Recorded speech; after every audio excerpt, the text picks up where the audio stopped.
10వ వచనం. నేను ఆసియాలో కాలు పెట్టిన దినం నుండి ఎల్లకాలం మీ మధ్య ఎలాగ నడుచుకుంటున్నో మీరే ఎరుగుదురు.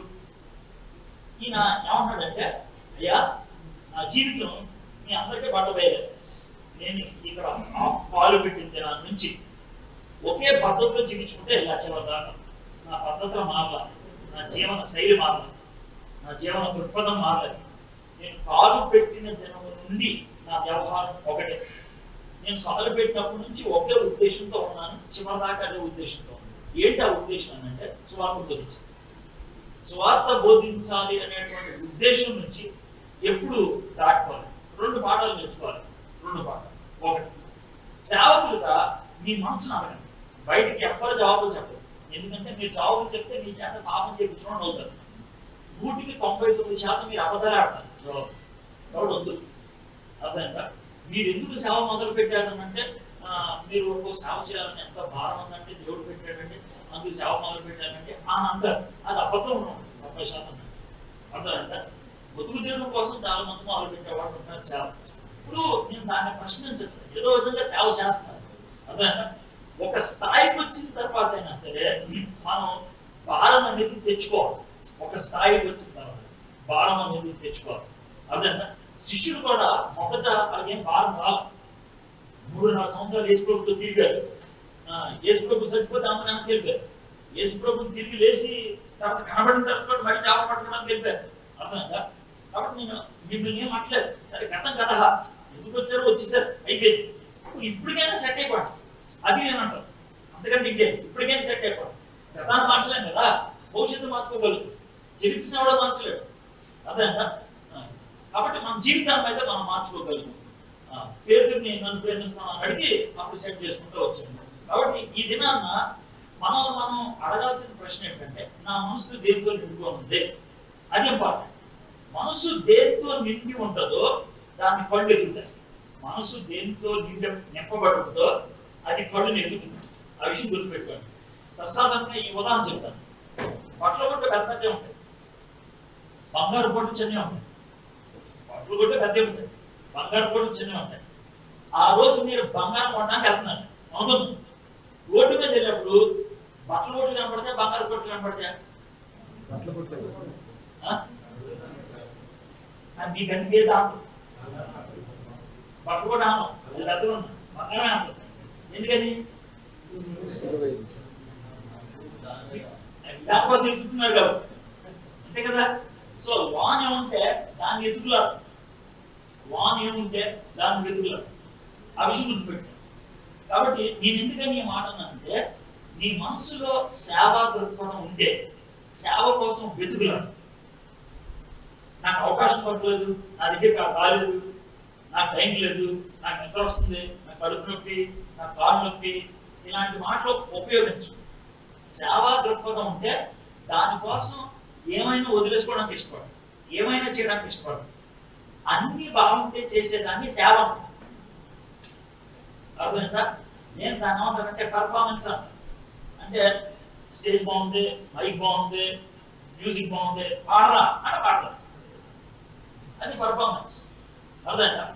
సేవ ఏంటంటే తెలుసా, డబ్బు కొట్టేవాడు లేకపోయినా, మైక్ లేకపోయినా, గిటార్ లేకపోయినా, ఏమీ లేకపోయినా ఒకవేళ పాడగలిగితే అది సేవ. నాకు అన్నీ ఉన్నాయి నేను చేస్తా అని అంటే అది వృత్తి అవుతుంది. ఏమీ లేకపోయినా చేస్తా అంటే అది సేవ. ఎందుకనంటే మనసులో సేవ చేయాలి అనేటువంటి దృక్పథం ఉంది కాబట్టి. సేవా దృక్పథం అంటే సేవ కోసం తప్పించే వాళ్ళ యొక్క జీవితాలు అలాగంటే.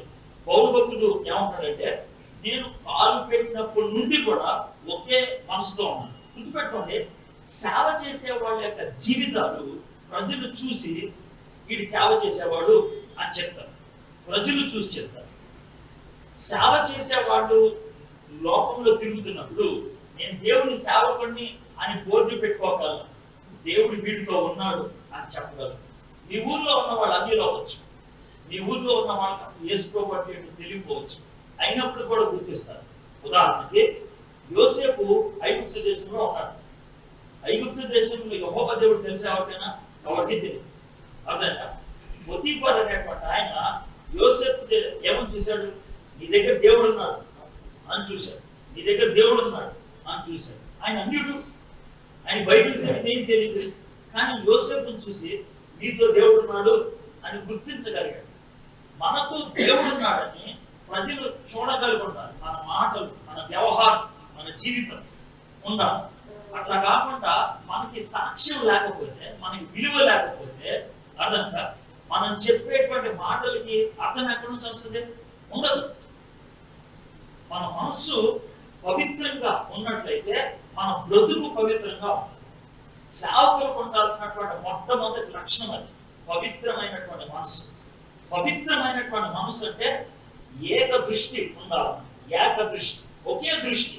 నేను సేవ చేయాలి అంతే, నేను సేవ చేయాలి అంతే. నేను సేవ చేసుకుంటూ వెళ్తే దేవుడు నాకు కావాల్సినవన్నీ నాకు అనుగ్రహిస్తాడు. నా జీవితంలో చాలా చాలా సందర్భాల్లో చాలా సున్నితమైనటువంటి నిర్ణయాలు తీసుకోవాల్సి వచ్చింది. మొన్నే 11వ తారీఖున నా భార్యకి ఆపరేషన్. దానికంటే 2 రోజుల ముందు బెంగళూరులో ఆపరేషన్ చేస్తా ఉన్నారు.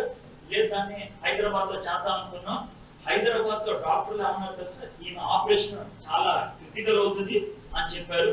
2 గంటలు దాటి ఉంటుంది అని చెప్పారు. అయితే నాకు తెలిసినటువంటి మిత్రుడు, ఆయనకి సంబంధించిన ఆపరేషన్ కాదు, అదే నేను క్యాన్సర్ స్పెషలిస్ట్. కానీ ఆయన ఏమంటే తెలుసా, నేను ఉంటాను ఆపరేషన్ చేయడం, నేను చేస్తాను ఆపరేషన్, నాది కాదు ఇది, కానీ నేను చేస్తాను, ఎందుకనంటే ఇది క్రిటికల్ అన్నాడు. ఎంత చెప్పినప్పుడు ఏ భర్త అయినా ఏమనుకుంటాడు, నేను అక్కడ ఉండాలి అనుకుంటాను. అవునా కదా? అయితే నా భార్య ఏమన్నా తెలుసా, నువ్వు ఆల్రెడీ డేట్ ఇచ్చావు, వాళ్ళు ఎప్పుడో అడిగారు డేటు, ఇప్పుడు మానేస్తారు, బాధపడతారు, మీరు పరిచయం, దేవుడు నాకు సహాయం చేస్తాను. ఆ మాట ఆమె చెప్పింది. ఆ మాటకి నేను అంగీకరించిన కూడా పరిచయకి వెళ్ళాను. ఇప్పుడు దీంతో మీకు ఏమర్థం అవుతుంది? నేను ఎవరి గురించి చెప్పట్లేదు, నా గురించే. ఏమర్థం అవుతుంది? ఇంకా దీంట్లో అర్థం అవుతుంది ఏంటంటే, నీ మనసు సేవతో నింపబడి ఉన్నప్పుడు, ప్రభా నేను నీ సేవ చేస్తున్నాను, నువ్వు చూసుకో నా విషయాలు, అది నేను చెప్పగలను. నీకు విచిత్రంగా చెప్పమంటారా, నేను నెల్లూరుకి ఒక 15 కిలోమీటర్ల దూరంలో ఒక చిన్న గ్రామంలో పరిచయం చేస్తాను. ఆపరేషన్ నేను ఇలాగ మైక్ పట్టుకుంటున్నాను, నాకు ఆయన డాక్టర్ గారు మెసేజ్ పెట్టారు, బ్రదర్ ఇప్పుడే వెళ్తున్నాను థియేటర్లోకి, లైవ్ పెట్టమంటారా మీకు అని. లేదు సార్, నేను ఇప్పుడే ప్రసంగానికి వెళ్తున్నాను అన్నాడు. ఆయన ఆపరేషన్ థియేటర్లోకి వెళ్ళాడు, నేను ప్రసంగం చేయడానికి వెళ్ళాను. నేను అప్పుడు ఎలా ప్రసంగం చేయాలా? టెన్షన్తో చేయాలి. కానీ ఆదరణ గురించి చేశాను, ధైర్యం గురించి చేశాను ప్రసంగం. నేను చెప్తా ఉన్నాను, నా భార్యకు ఆపరేషన్ అవుతుంది, నేను కడతాను. ప్రసంగం అయిపోయిన తర్వాత డాక్టర్ మెసేజ్ పెట్టాను, బ్రదర్ హాఫ్ అయింది ఆపరేషన్ అని 10 నిమిషాలకు ఒకసారి మీకు మెసేజ్ ఇస్తా అన్నాను. నాకు ఎంత ఆనందం అనిపించిందంటే, థియేటర్ బయట మా ఫ్యామిలీ మెంబర్స్ ఉన్నారు, వాళ్ళు నన్ను అడుగుతున్నారు లోన్ ఏమవుతుందని. మీకు అర్థమవుతుందా? నేను ఎక్కడున్నా, నెల్లూరులో ఉన్నాను, హైదరాబాద్ ఆపరేషన్ జరుగుతుంది, థియేటర్ బయట, ఆపరేషన్ థియేటర్ బయట ఉన్న వాళ్ళు నన్ను అడుగుతున్నాను, మీకే సమాచారం వస్తుంది చూపు అక్కడ ఏముంది. దేవుడు ఎలాంటి అవకాశం ఇప్పించాడు చూడండి. నేను ఒక థియేటర్ బయట ఉంటే డాక్టర్ నాతో మాట్లాడా, మాట్లాడు, దూరంగా నాతో మాట్లాడుతున్నాను. నాకు ఇప్పుడు 10 నిమిషాలకు ఒకసారి ఇది విషయం, ఫైబ్రాయిడ్ కొంచెం వాంట్ వెళ్ళింది, 3 భాగాలు తీసాను, ఇంకో భాగం కట్ అవుతుంది, అది కట్ అవ్వగానే బయటకు వచ్చేస్తుంది అని చెప్తున్నాడు. మరి మామూలుగా అయితే చిన్న హోల్తో తీసేద్దాం అనుకున్నాం, అది 12 సెంటీమీటర్లు ఉంది, రావట్లేదు బయటికి, చిన్న కట్ చేస్తాం. అది ప్రతి 10 నిమిషాలు నా మెసేజ్ వస్తుంది. దేవుడు మనం ఆయన పనిలో ఉంటే ఆయన మన పనిలో ఉంటాడు. ఆ విషయం గుర్తుపెట్టుకోండి. నా జీవితంలో ప్రతి సన్నివేశంలో అది గమనించాను. డబ్బుల విషయంలో కూడా నేను ఎప్పుడు ఎవరిని చేయించాక అడగల, ఎప్పుడు కూడా నేను చాలా మందికి ఇచ్చాను, కానీ నేను ఎప్పుడు ఎవరి దగ్గర అప్పు కూడా తీసుకోలేదు, ఎవరిని అడగలేదు. దేవుడు నాకు ఇచ్చుకుంటూ వచ్చాడు.